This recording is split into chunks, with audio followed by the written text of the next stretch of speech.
Waste Uttar Pradesh में कुछ सीटें ऐसी हैं जहां मुस्लिमों की आबादी 40% तक है। इन सीटों पर अब बीजेपी 60% वोट को पोलराइज करने की प्लानिंग कर रही है और इसके लिए मायावती के कोर वोटर्स में भी सेंध लगाने की पूरी तैयारी है। यूपी में इस बात की बड़ी चर्चा हो रही है कि आखिर मायावती का वोटर क्या करने वाला है। योगी आदित्यनाथ ने आज मेरठ में एक इशारे से यह बता दिया कि मायावती का कोर वोटर किधर शिफ्ट हो रहा है। सारा खेल ही वोट शिफ्टिंग का है। वेस्ट उत्तर प्रदेश की कई सीटों पर ओवैसी ने ऐसा रोड शो किया है कि अखिलेश और जयंत के खेमे में बेचैनी बढ़ गई है। मुसलमान वोट किसको देगा यह तो वक्त बताएगा, लेकिन मुस्लिम बहुल सीटों पर ओवैसी के डोर टू डोर कैंपेन ने जबरदस्त माहौल बना दिया है।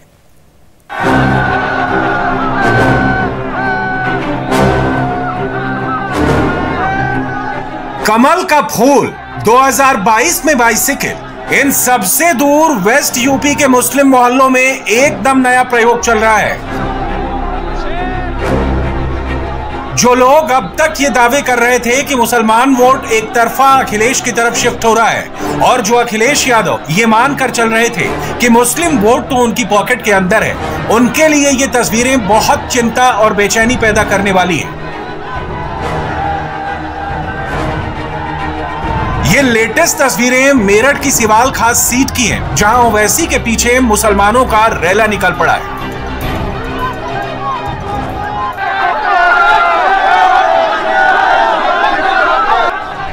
सिवाल खास में ओवैसी के डोर टू डोर कैंपेन में भारी भीड़ उमड़ी। चप्पा चप्पा ओवैसी के समर्थकों से पट गया। कहीं तिल भर की जगह नहीं बची। ट्रैफिक जाम की स्थिति आ गई। जो जहां था वहीं ठहर गया। ऐसी तस्वीरें उस वक्त भी सामने आई जब ओवैसी धौलाना विधानसभा के मुस्लिम इलाकों में प्रचार के लिए रोड पर निकले।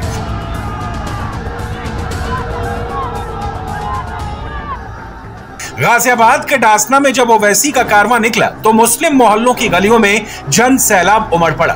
ओवैसी के हाथ छूने के लिए एक एक मुसलमान मचल उठा। छतों के ऊपर से खवातीनों ने ओवैसी पर फूलों की बारिश कर दी। हरे हरे झंडे डासना के मुस्लिम मोहल्लों की गलियों में छा गए। लोग छतों पर खड़े होकर वीडियो बनाने लगे। हर मुसलमान ओवैसी के साथ एक सेल्फी लेने के लिए पूरा जोर लगाने लगा। ऐसी गजब की दीवानगी मानो मुस्लिम मोहल्लों में इनकलाब आ गया। और ये प्रयोग तो कुछ भी नहीं है। ओवैसी के कट्टर समर्थकों ने एक और नया प्रयोग किया। उन्होंने बताया कि दरअसल हिंदुस्तान में असली सेकुलर लीडर ओवैसी है और असली सेकुलर पार्टी मजलिस इत्तेहादुल मुसलमीन है। जो हमारा लीडर है असदुद्दीन ओवैसी है। अब तक जितने भी हैं, अखिलेश यादव, नरेंद्र मोदी हो, हम लोग उन्हें सपोर्ट करते रहे। मुसलमानों का जो है लीडर अब वो वैसे आ चुका है गाजियाबाद के अंदर, ये दोलाने के अंदर। अब इंशाअल्लाह जीत पक्की है। साइकिल का क्या होगा? हमें साइकिल वाकिल सब रख दो। हमें सिर्फ पतंग उड़ाने की हमने ठानी है। इंशाल्लाह पतंग उड़ाएंगे। बचपन से शौक है हमारा ये। लो सारे तख्त व ताज रखो अपने पास तुम, हमको अजीज आज भी टूटी चटाई है। यूं ही नहीं मिली है हमें सर बुलंदियां, भेड़े चरा के बकरियां चरा के हमने हुकूमत चलाई है। हमारी पार्टी सेकुलर है, जो असल में सेकुलर है। बाकी जितनी भी सेकुलर पार्टी है, कांग्रेस ले लो, बसपा ले लो, सपा ले लो, इन सब ने सेकुलर चोला उड़ा हुआ है। ओवैसी का मुस्लिम मोहल्लों में रोड शो वाला ये आइडिया अखिलेश यादव पर गजब ढा सकता है। दूसरी तरफ योगी आदित्यनाथ भी अखिलेश यादव के लिए बड़ी मुसीबत बने हुए हैं। वेस्ट यूपी की जिस भी विधानसभा में योगी आदित्यनाथ जाते हैं, वहां दो नाम जरूर लेते हैं, सचिन और गौरव। योगी आदित्यनाथ मुजफ्फरनगर की उस घटना का जिक्र बार बार करते हैं जिसकी वजह से दंगे भड़के थे। नाहिद हसन को टिकट देने के बाद मुजफ्फरनगर का जो घाव हरा हो गया, उसको योगी बार बार कोरेद रहे हैं। योगी की हर स्पीच में उनकी लॉ एंड ऑर्डर का मुद्दा फ्रंट पर है। एक तरफ मुजफ्फरनगर के गौरव और सचिन जैसे नौजवानों के साथ साथ सैकड़ों किसानों के खून से इनकी टोपी रंगी हुई है और दूसरी तरफ राम भक्तों की खून से भी ये टोपी रंगी हुई है। इसलिए सतर्क रहना, इनसे दूर भी मत पटकने देना। और इसलिए सावधानी और सतर्कता के लिए ही आज मैं आया हूं। असली काम सरकार को करना है और सरकार दमदार चाहिए। दमदार सरकार जो विकास भी करा सके और दंगाइयों से ठीक ढंग से निपट सके। दंगाइयों के सामने दुम दबाने वाली सरकार नहीं। ये सपा बसपा के लोग तो दुम दबा करके दंगाइयों के सामने मौन हो जाते हैं। हमें दुम दबा करके चलने वाली सरकार नहीं, हमें सोच ईमानदार और काम दमदार वाली सरकार चाहिए। तो इसके लिए भारतीय जनता पार्टी एकमात्र विकल्प है और एक दमदार सरकार के लिए सत्यवीर त्यागी का जीतना अत्यंत आवश्यक है। योगी आदित्यनाथ ने किठौर में एक ऐसा प्रयोग किया है जो मायावती को चौंका सकता है। यह प्रयोग क्या है आगे बताएंगे, लेकिन सबसे पहले अहम बात यह है कि किठौर इस वक्त वेस्ट यूपी की सबसे हॉट पॉलिटिकल सेंटर क्यों बन चुका है। केंद्रीय मंत्री स्मृति ईरानी किठौर में घर घर जाकर पर्चे बांट चुकी हैं। बीजेपी के प्रदेश अध्यक्ष स्वतंत्र देव सिंह किठौर के अंदर सभा को संबोधित कर चुके हैं। स्वतंत्र देव सिंह ने सड़कों पर निकलकर वोटरों से सीधा संवाद भी किया है और छत्तीसगढ़ के मुख्यमंत्री भूपेश बघेल भी कांग्रेस की तरफ से किठौर के मैदान में उतरे हैं और चुनाव प्रचार कर चुके हैं।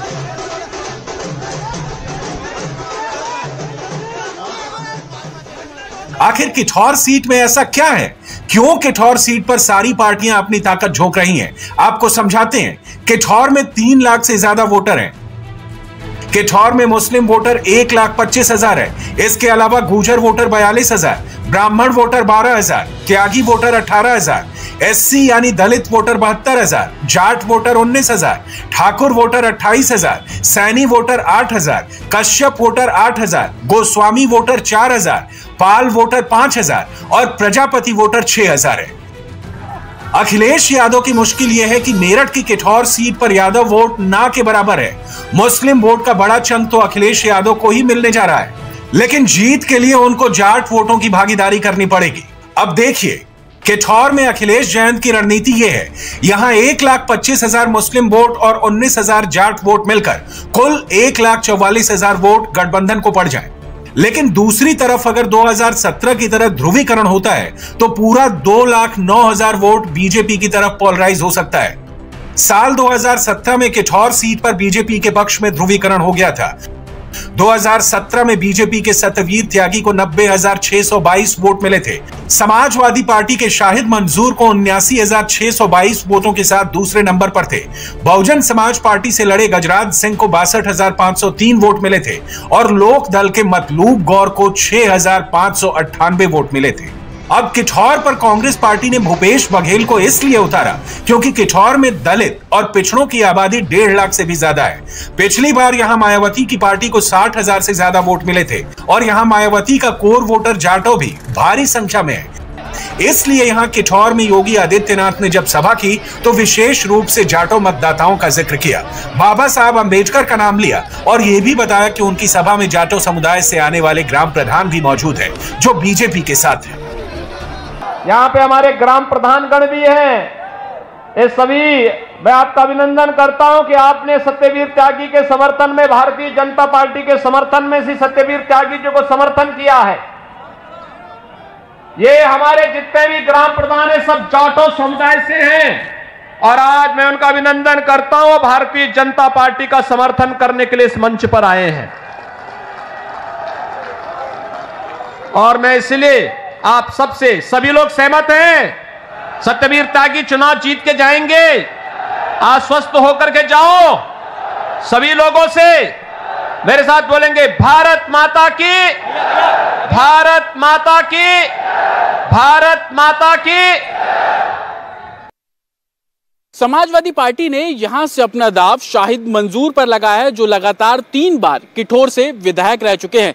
2002 से 2017 तक किठौर पर शाहिद मंजूर का कब्जा रहा है, जिसके बाद 2017 में ये सीट बीजेपी ने जीत ली, जिसकी वजह मुजफ्फरनगर दंगों के बाद पश्चिमी यूपी में बदलती राजनीति को बताया जाता है।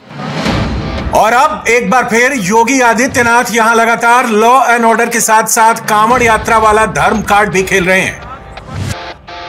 योगी आदित्यनाथ वेस्ट यूपी की अपनी हर सभा में कांवड़ यात्रा का जिक्र इसलिए करते हैं क्योंकि वेस्ट यूपी से लाखों की संख्या में कांवड़ यात्री जल लेकर हरिद्वार जाते हैं और वहां से गंगा जल भरकर अपने गांवों और मोहल्लों के शिवालयों पर चढ़ाते हैं। योगी आदित्यनाथ कांवड़ यात्रियों पर हेलीकॉप्टर से फूल बरसाते थे और अब उनको उम्मीद है कि इस मुद्दे पर वेस्ट यूपी में बीजेपी के लिए भी वोट बरसेंगे। कांवड़ यात्रा भी शानदार तरीके से निकल रही है। अब तो भाइयों बहनों, भारतीय जनता पार्टी है तो विकास है, विकास है तो माफियाओं की छाती पे बुलडोजर भी चल रहा है। समाज का समग्र विकास, गरीब का उत्थान, किसानों के उन्नयन के लिए कार्य, बेटियों की सुरक्षा की पुख्ता व्यवस्था, नौजवान के रोजगार की व्यवस्था, लेकिन साथ साथ माफिया और दंगाई प्रवृत्ति का व्यक्ति अगर कहीं आंख दिखाने का कार्य करेगा और अवैध तरीके से उसने संपत्ति अर्जित की है तो सरकार का बुलडोजर भी चुपचाप नहीं बैठेगा, वह भी अपना काम करता हुआ दिखाई देगा। कांवड़ यात्रा कोई रोकेगा तो फिर कायदे से उसका इलाज भी करेंगे। मेरठ के किठौर में जाट मुस्लिम गठजोड़ यानी अखिलेश जयंत के गठबंधन का कुल बेस वोट 1.5 लाख के करीब है। इसलिए योगी आदित्यनाथ ने जयंत चौधरी पर भी खुलकर निशाना साधा। योगी ने कहा कि जब मुजफ्फरनगर का दंगा हुआ तो जयंत चौधरी अब ये लोग रोज एक नया सहारा ढूंढते हैं। पहले चुनाव में, पहला चुनाव आया तो पहले चुनाव में इन्होंने 2 लड़कों की जोड़ी प्रदेश में आई थी, बड़ा बड़ा हल्ला किया था, बहुत प्रचार किया था, जनता ने ठेंगा दिखा दिया। आज फिर बदल करके 2 लड़कों की जोड़ी फिर आ गई है।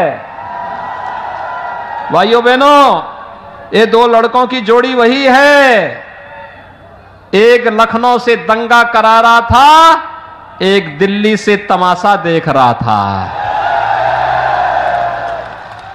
याद करिए 2013 में, 2014 में जब मुजफ्फरनगर के दंगे हुए थे, मेरठ में उपद्रव हुआ था, तब ये दंगा कराने वाले और तमाशा देखने वाले दोनों लड़कों की जोड़ी गायब थी, तब गायब थी। 5 वर्ष में कोई दंगा हुआ, लेकिन दंगाइयों के ऊपर बुलडोजर चलते हुए देखा होगा ना। योगी लॉ एंड ऑर्डर पर चुनाव लड़ रहे हैं और जयंत चौधरी चुनाव का मुद्दा लॉ एंड ऑर्डर से किसानों पर शिफ्ट करना चाहते हैं। इसलिए जब मेरठ में दंगे के मुद्दे पर योगी जयंत को ललकार रहे थे तो उसी समय मथुरा में जयंत चौधरी किसानों के मुद्दे पर सरकार को ललकार रहे थे। कौन सी पट्टी बांधे बैठे हैं? वारे मोदी, वारे मोदी, वारे मोदी, बस यही चिल्लाना उनका काम है। 13 महीना इस देश में किसानों ने आंदोलन किया। क्यों किया?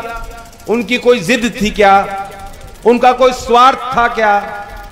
जब रात में संकट की घड़ी थी और चौधरी अजीत सिंह जी ने फोन उठाया और राकेश टिकैत को फोन लगाया और कहा बेटा मैं तेरे साथ हूं, हिम्मत मत हारना, तब कहां गए थे? किस बिल में दुबक के बैठे थे? किस गुफा में आप बैठे थे? आपके खून की ललकार आपको नहीं सुनाई दे रही थी। अगर मोदी सरकार ने किसान कानून वापस नहीं लिया होता तो अखिलेश और जयंत किसानों के मुद्दों को चुनाव में कैश करवा सकते थे। अब अखिलेश भले ही लाल पोटली दिखा रहे हो, अन्य संकल्प ले रहे हो, लेकिन ये मुद्दा तो मोदी सरकार ने उसी दिन छीन लिया जब किसानों का कानून वापस हो गया। अखिलेश और जयंत ये दावा करते हैं कि किसान आंदोलन में 700 किसान मारे गए, लेकिन सरकार ये कहती है कि उसकी गोली से या लाठी से किसी की मौत नहीं हुई। साल 1990 के बाद यूपी में मंडल कमंडल की राजनीति शुरू हो गई। अब तक एक भी सरकार किसानों के मुद्दे पर नहीं बनी है, चाहे वो कल्याण सिंह की सरकार हो या मायावती की सरकार हो, अखिलेश यादव की सरकार हो या फिर योगी आदित्यनाथ की सरकार रही हो।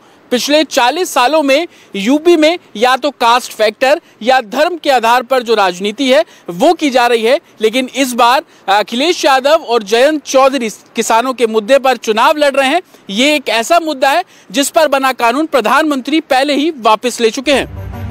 इसलिए यूपी के चुनाव में गर्मागर्मी 2 ही जगहों पर नजर आ रही है। एक तरफ तो योगी हैं जो यूपी को मई जून में शिमला बना देने की बात कर रहे हैं, और दूसरी तरफ ओवैसी हैं जो योगी आदित्यनाथ को डट कर जवाब भी दे रहे हैं और ऑक्सीजन पर सवाल जवाब कर रहे हैं। मई और जून में गर्मी पैदा करने की बात करते हैं। बाबा अगर मई और जून में गर्मी पैदा कर रहे थे तो 2021 जून जुलाई में ऑक्सीजन नहीं दे पाए, गंगा पर लाशें बह रही थी, दवाएं नहीं मिली। कुल मिलाकर वेस्ट यूपी टिकैत, ओवैसी और योगी का सबसे बड़ा टेस्ट साबित होने जा रहा है। किसान से लेकर मुसलमान तक और दंगे से लेकर पलायन तक जिसका मुद्दा सबसे ऊपर होगा, वही पार्टी भी 10 मार्च को सबसे ऊपर नजर आने वाली है। इंडिया टीवी हर वक्त हर जगह डाउनलोड करने के लिए सर्च करें India TV news Google play store या ऐप स्टोर पर।